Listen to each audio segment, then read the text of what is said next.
Very good morning students, welcome to the class. So we are doing chapter number 2 in your history book, New Kings and Kingdoms. अभी तक जो है हम देख चुके हैं कौन कौन से न्यू किंग्स या फिर अलग अलग जो नई डायनेस्टीज थी वो कैसे एमर्ज कर रही थी। ठीक है, तो आज हम और आगे कंटिन्यू करते हैं और देखते हैं और कौन कौन से जो न्यू किंग्स एंड किंगडम्स जो हैं एमर्ज हुए।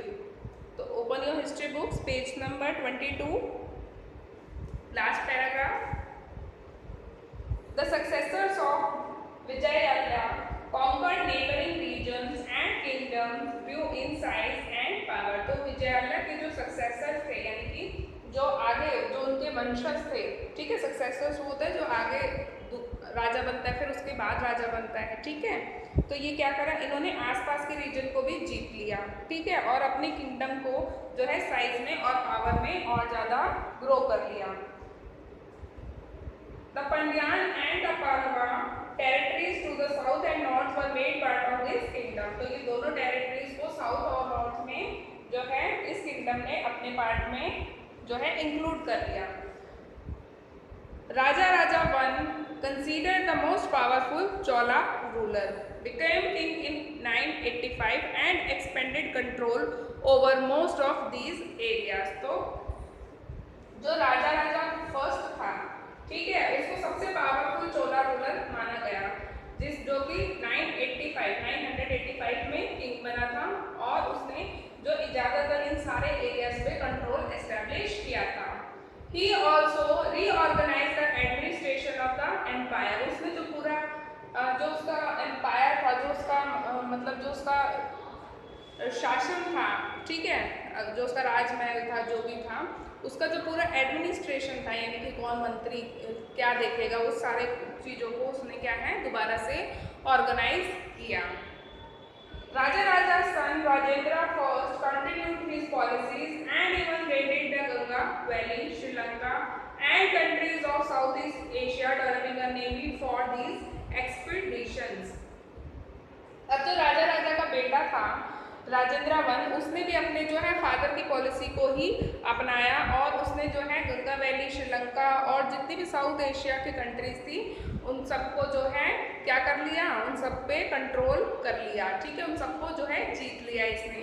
और जो है उसने एक नेवी यानी कि नेवी क्या होती है, जो समुद्र के रास्ते से सेना जो है दूसरे कंट्रीज पे अटैक करती है, ठीक है, उसको भी इसने डेवलप करा। Splendid temples and bronze sculptures. Splendid temples का मतलब होता है बहुत ही ज़्यादा जो जहाँ पे हीरे जवाहरात है ना, सोने चांदी की मूर्तियाँ, ऐसे बहुत ही स्प्लेंडेड बहुत ही भव्य मंदिर।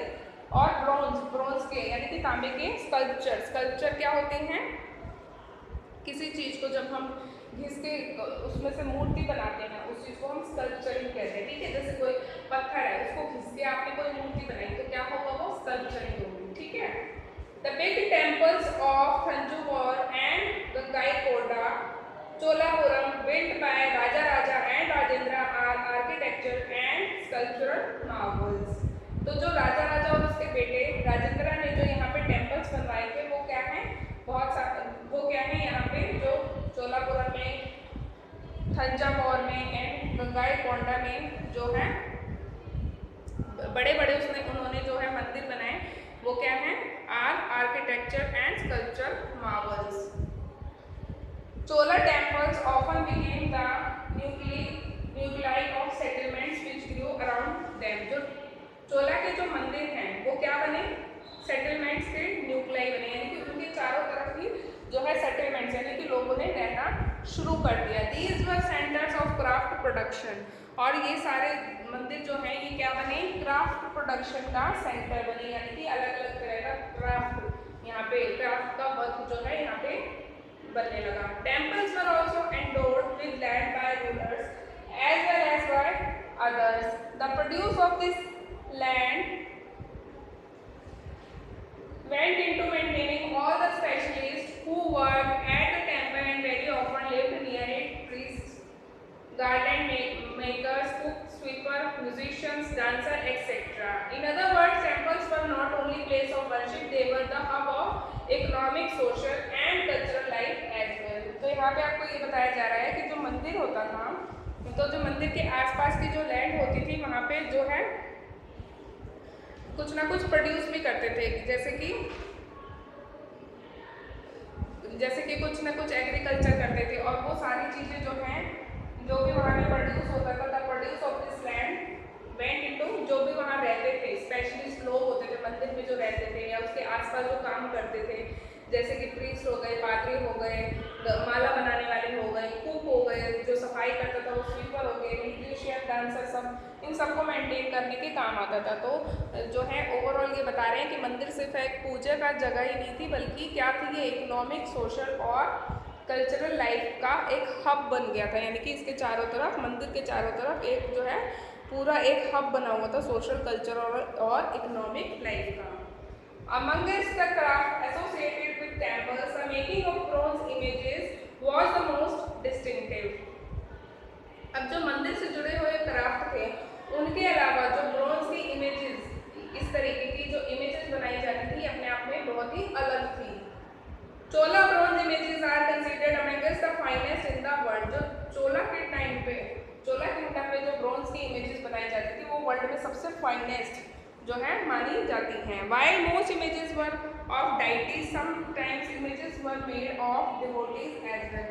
ज़्यादातर जो इनमें से इमेजेस हैं वो भगवानों की हैं, लेकिन कुछ जो है उनकी पूजा करने वाले डिवोटीज कौन होती है, जो भगवान की पूजा करते हैं, उनकी भी बनाई गई है। यानी कि भगवानों की भी मूर्तियाँ बनाई गई हैं ब्रॉन्ज की, और भगवान की पूजा करने वालों की भी कुछ मूर्तियाँ बनाई गई हैं।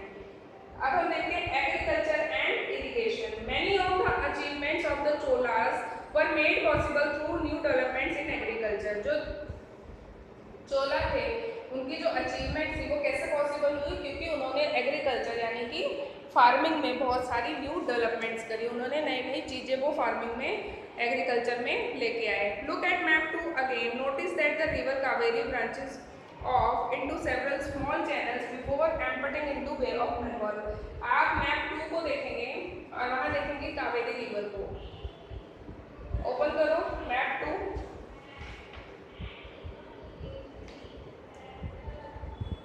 मैप 2 में निकालेंगे कावेरी, जो कि बे ऑफ बंगाल में एम्प्टी होती है। इसकी जो है सेवरल ब्रांचेस हैं, branches off into several small channels before emptying in the Bay of Bengal। ठीक है, ये क्या बता रहे हैं कि जो जैसे जो ये आपकी नदी थी, कावेरी नदी थी, इसकी जो है अलग अलग ब्रांचेस निकल रही हैं। यहाँ पे हम देखते हैं,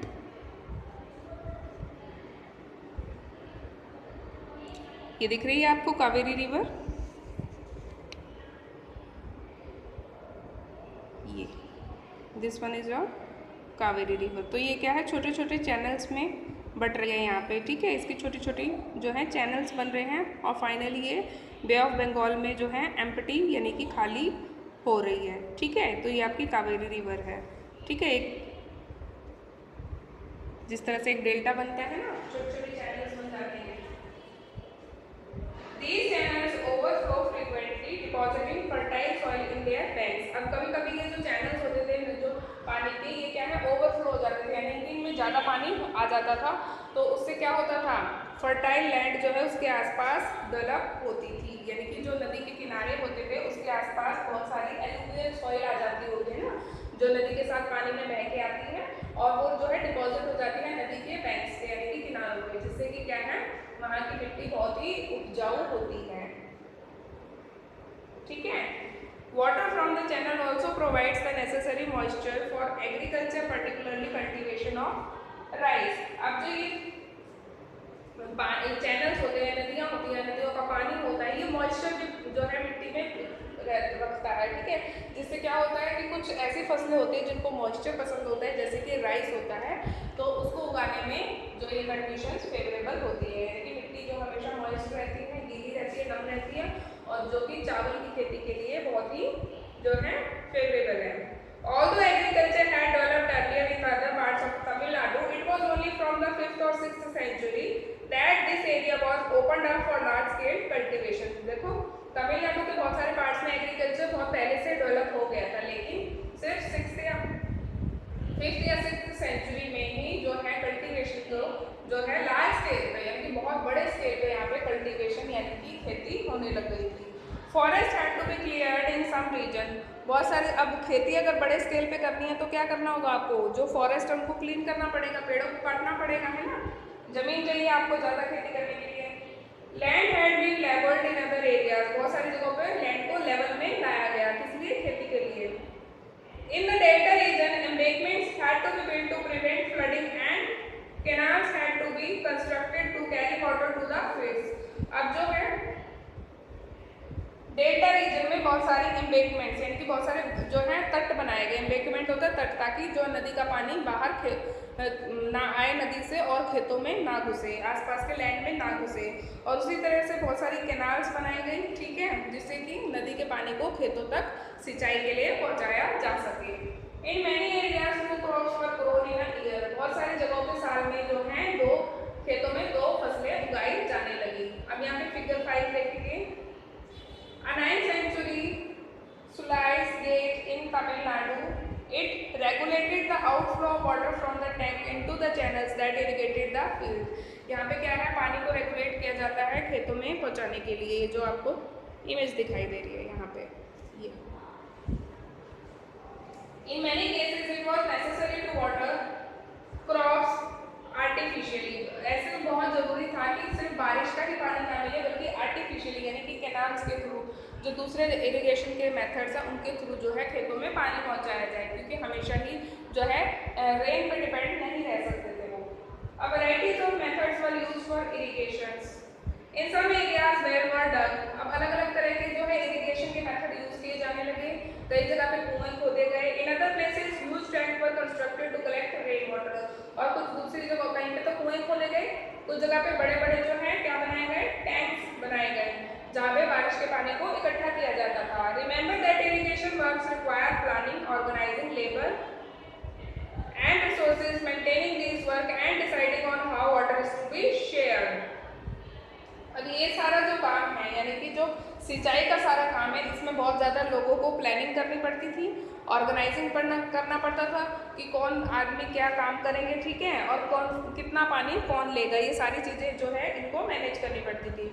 most of the new rulers as well as people living in village took an active interest in these activities. ज़्यादातर जो रूलर नए राजा महाराजा थे और जो गांव के कुछ लोग थे वो हैं इन सारी एक्टिविटीज़ में जो कि इरिगेशन से रिलेटेड थी, इनमें बहुत ज़्यादा जो है इंटरेस्ट लेते थे।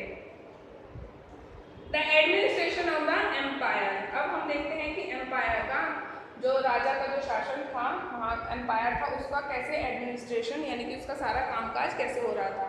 How was the administration organised, अब पूरा जो एडमिनिस्ट्रेशन है, जो जितने भी काम होते हैं जैसे कि रक्षा करना, ठीक है, फाइनेंस करना, या फिर खाने पीने की चीज, राशन अनाज को देखना, लोगों को कंट्रोल करना, ये सारे और चीज़ों को कैसे ऑर्गेनाइज किया जा सकता है।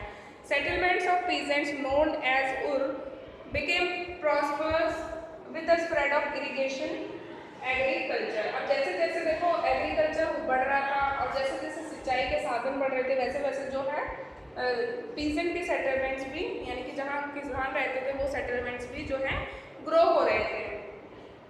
Groups of such villages form large units called Nadu, जो ये गांव होते थे ये बड़े बड़े क्या है ग्रुप्स बना रहे थे, ठीक है,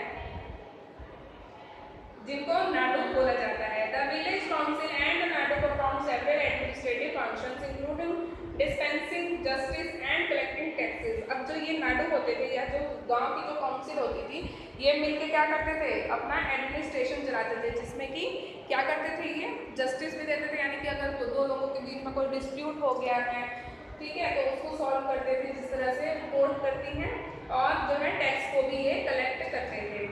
Rich peasants of the Velala caste exercised considerable control over the affairs of the Nadu under the supervision of the central Chola government।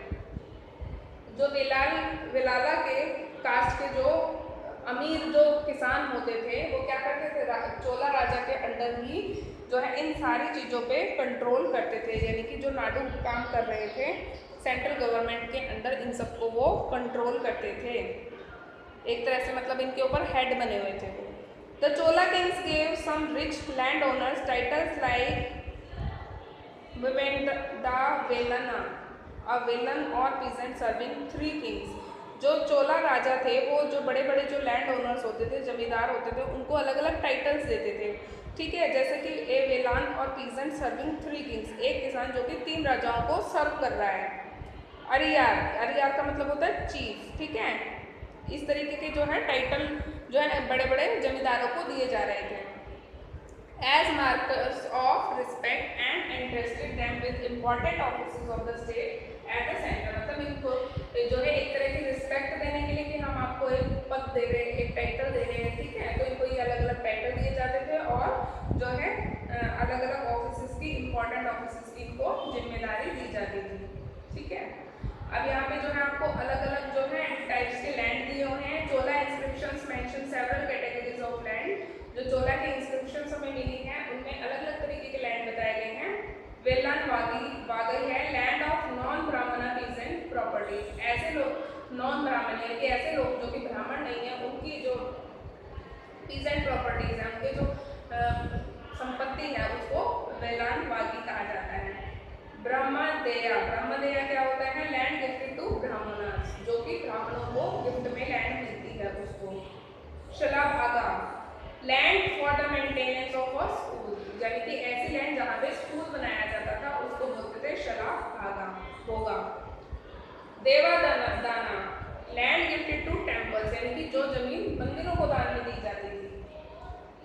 Pali Chandanam, land donated to जैना इंस्टीट्यूशंस, जैना जो इंस्टीट्यूशन जो संस्थाएं थी उनको जो लैंड डोनेट की जाती थी। ठीक है, ये अलग अलग तरीके की क्या थी? लैंड्स थी।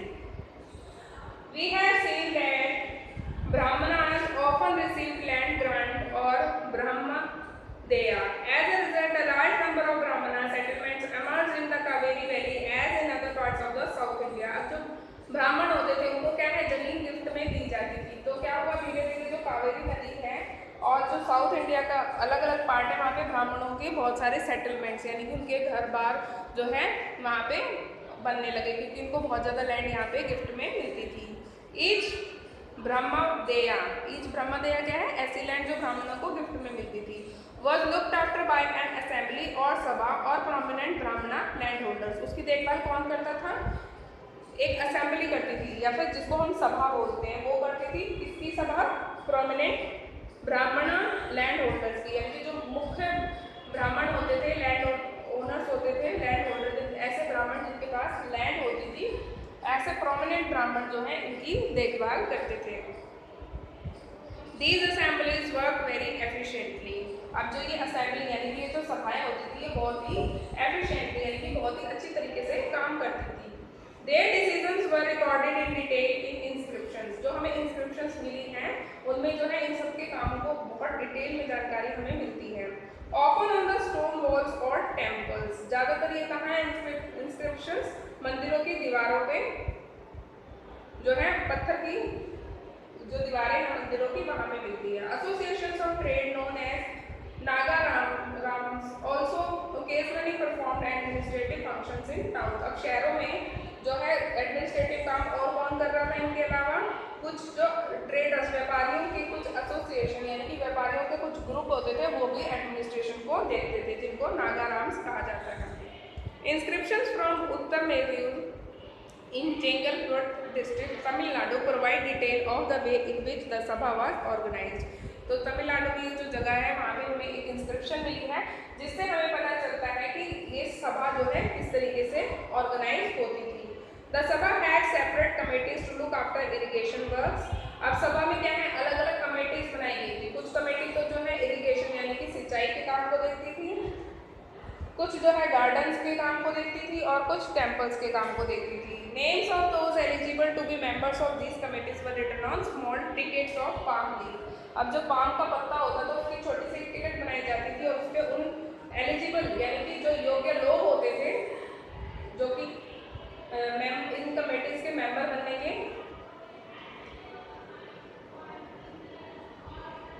अच्छा क्या करते थे? देखो जैसा टिकट सिस्टम होता है ना कि बहुत सारे नाम है चिट सिस्टम होता है कि उनमें से एक चिट जिसके नाम की निकलेगी वो कोई काम करेगा, तो उस तरीके से ये लोग भी क्या करते थे, देखो, these tickets were put into an earthenware pot from which a young boy was asked to take out the ticket one by one for each committee। अब क्या करते थे, जितने भी एलिजिबल लोग होते थे यानी कि जो योग्य लोग होते थे इस कमेटी में मेंबर बनने के लिए, उन सब के नाम की एक चिट कहाँ पे बनाई जाती थी, छोटी सी टिकट बनाई जाती थी पाम के पत्ते पे, उस पर जो है सभी लोगों के नाम लिख दिए जाते थे जो भी एलिजिबल होते थे। फिर उसको एक मिट्टी के पॉट में डाल दिया जाता था और एक छोटे बच्चे को बुला के, यंग बॉय को बुला के जो है बोला जाता था कि एक एक करके जो है इस चिट को निकालेंगे और जो है अलग अलग कम्युनिटीज़ के मेंबर्स जो है इस तरीके से फिर वो चुने जाते थे। ठीक है, अब हम देखते हैं इंस्क्रिप्शंस एंड टेक्स्ट। जो टेक्स्ट क्या होते हैं, जो लिखी हुई चीज़ें हैं।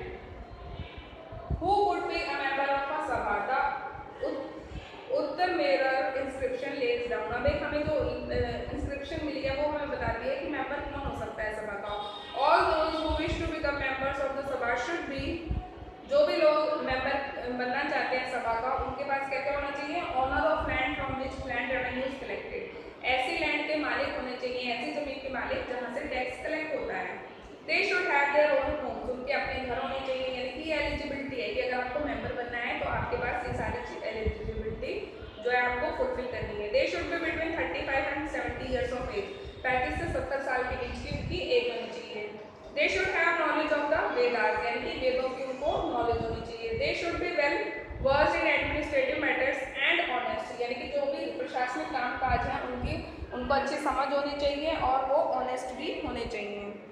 If anyone has been a member of any committee in the last 3 years, he cannot become a member of another committee। अगर कोई एक पर्सन है जो कि पिछले 3 सालों से किसी कमेटी का मेंबर बना हुआ है तो वो दूसरी कमेटी का मेंबर नहीं बन सकता। Anyone who has not submitted his accounts and those of his relatives cannot contest the elections, यानी कि जिसने भी अपने अकाउंट एक तरीके से मतलब अपने बारे में कोई डिटेल सबमिट नहीं करी है, अपने रिलेटिव्स के बारे में डिटेल सबमिट नहीं करी है, वो इलेक्शंस में भाग नहीं ले सकता था। ठीक है, तो ये सारी क्या देखी हमने, ये एलिजिबिलिटीज़ हैं, इन सारी कंडीशंस को पूरा करना होता था तभी वो मेंबर बन सकते थे। While inscriptions tell us about kings and powerful men, here is an extract from the Periyapuram, a 12th century Tamil work which inform us about the lives of ordinary men and women। अब जो inscriptions है वो ज़्यादातर क्या है, राजा महाराजाओं के बारे में बताती हैं, लेकिन एक जो है पेरियापुरम जो है 12वीं सदी का जो है एक तमिल वर्क है, उसमें जो है हमें आम जनजीवन में जो आम लोग होते थे उनकी लाइफ के बारे में पता चलता है। On the outskirt of the Adanur was a small hamlet of पुलियान्स, यानी कि a name used for a social group considered outcast by brahmanas and vellas। अब ब्राह्मण और वेल्लास जिन लोगों को अपनी जाति से अलग का समझते थे उनको कोलियास बोला जाता है। तो ऐसे लोगों का जो है एडानूर नाम की जगह पे एक बाहर की तरफ एक क्या था, हैमलेट, यानी कि एक छोटा सा गांव था। Studded with small huts under old thatches and inhabited by agrarian labourers engaged in menial occupation. यहाँ पे छोटी छोटी जो है झोपड़ियाँ बनी हुई थी और जो है खेती के मजदूर जो है इनमें रहते थे। In the thresholds of the huts covered with strips of leather little chickens move about in groups. अब इन छोटी छोटी झोपड़ियों में जो है क्या बनी हुई थी, छोटी छोटी स्ट्रिप्स लगी थी लेदर की, और जिनमें से छोटे छोटे जो हैं चिकन्स यानी कि हैन के जो बच्चे छोटे छोटे वो हैं ग्रुप में निकल रहे थे। डार्क चिल्ड्रन हु वोर bracelets of black iron were dancing about caring little puppies. अब छोटे छोटे बच्चे हैं जिन्होंने हाथ में जो है लोहे के ब्रेसलेट पहने हुए हैं, वो क्या करें, केयरिंग लिटिल पपीज, वो जो है केयरिंग लिटिल पपीज यानी कि कुत्तों के छोटे छोटे बच्चों को पकड़ रखा है। In the shade of the marudu arjuna tree, यानी कि अर्जुन पेड़ की छाया में, a female labourer put her baby to sleep on a sheet of leather, यानी कि लेदर की एक शीट पे इस पेड़ के नीचे एक महिला ने अपने बच्चे को सुलाया है। There were mango trees from whose branches drums were hanging and under the coconut palms in little hollows on the ground, tiny headed which is lay after whelping. The rest, the red crested cocks crowned before dawn, calling the bravery plural of their day's work, by day under the shade of the congee tree spread the voice of the baby haired Polia women singing as they were husking paddy. मतलब paddy मतलब वो जो होता है आपका चावलों को जब वो हस्क कर रही हैं यानी कि उनको जो है साफ कर रही है तब वो गाना गा रही है। तो इसमें क्या है देखो अलग अलग तरह के मैंगो के ट्रीज बताए गए यहाँ पे, ठीक है। लोग कैसे रह रहे हैं, हैन घूम रही है, बच्चे घूम रहे हैं, औरतें हैं जो है उन्होंने अपने बच्चों को पेड़ के नीचे सुला रखा है और वो जो है चावलों को जो है अनाज को जो है साफ कर रही है। तो इस तरह की मतलब पूरी जो है आम लोगों के जनजीवन को जो है इसमें दिखाया गया है, ठीक है, कि कैसे लोग क्या कर रहे थे। अब हम देखते हैं एल्सवेयर यानी कि इंडिया से अलग बाहर क्या होता है। China under the Tang dynasty, China में कौन सी डायनेस्टी थी उस समय? Tang dynasty. In China an emperor was established under the Tang dynasty which remained in power for about 300 years. China में जो है एक एम्पायर था, एक राज्य था, एक शासक था जो कि टैंग डायनेस्टी के अंदर बना था, जिसने कि लगभग 300 साल तक वहाँ पे राज किया। From the 7th to the 10th century, मतलब पहले एक राजा बना, फिर उसका बेटा, इस तरह से पूरी डायनेस्टी ने 300 साल तक राज किया। Its capital Xi'an was one of the largest cities in the world visited by tourists, Iranians, Indians, Japanese and Koreans. अब जो इस किंगडम की कैपिटल थी शियान, वो वर्ल्ड की सबसे लार्जेस्ट सिटी थी, सबसे बड़ा शहर था जहाँ पे तुर्क, ईरानियन, इंडियन, जापानीज और कोरियन लोग आते थे। The Tang empire was administered by a bureaucracy recruited through an examination. अब जो टैंग एम्पायर था, जो शासन था टैंग का, उसको एडमिनिस्ट्रेशन यानी कि वहाँ पे प्रशासन का जो काम था वो कौन देखते थे? ऐसे लोग देते थे, ऐसे ब्यूरोक्रेसी जो कि एक एग्ज़ाम लिया जाता था पहले उन लोगों का, वो एग्ज़ाम को पास करते थे, उसके बाद ही वो जो है एडमिनिस्ट्रेशन का काम इस एम्पायर का देखते थे। Which was open to all who wish to appear for it. और इस एग्ज़ाम में कौन पार्टिसिपेट कर सकते थे? जो भी लोग जो है इस एग्ज़ाम को देना चाहते थे, कोई भी इस एग्ज़ाम में जो है बैठ सकता था। This system of selecting official remain in place with some changes till 1911। अब जो ये एग्जाम लेके लोगों को एडमिनिस्ट्रेशन के ब्यूरोक्रेट्स बनाने का जो काम था ये 1911 तक ऐसे ही चला, ठीक है। तो यहाँ पे हमारा जो है ये सेकंड चैप्टर कंप्लीट होता है from new Kings and kingdoms.